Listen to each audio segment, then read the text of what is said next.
Hi guys, this is your Gem in here, Tarot Reader. So tingnan natin kung ano ang reading mo for today. Just a reminder, this is general reading.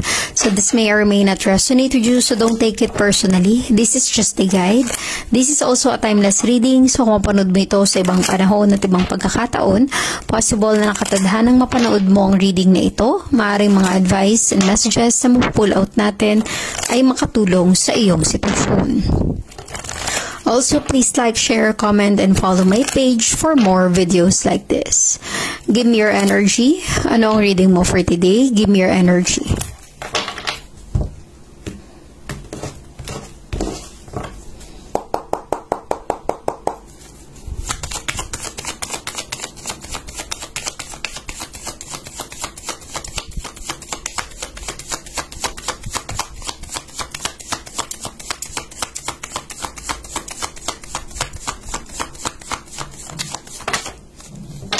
Okay, you have here the Ten of Pentacles, an Earth sign energy.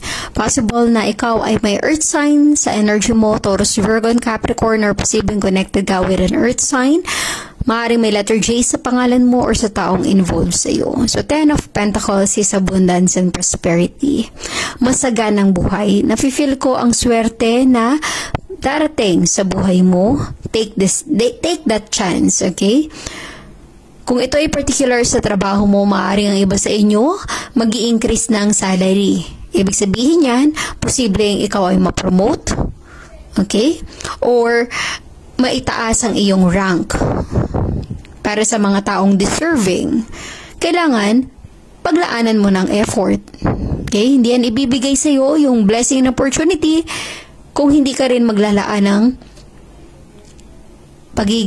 pagiging masipag or masigasig, magsumikap ka rin, kumbaga.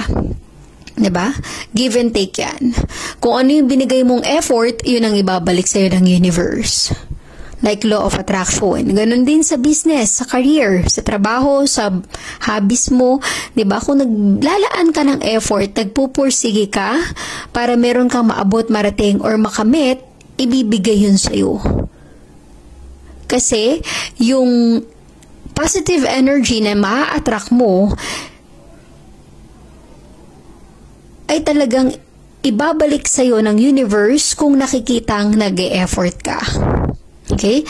Alam ng nasa taas yung mga taong karapat-dapat na mabigyan ng blessing, opportunity.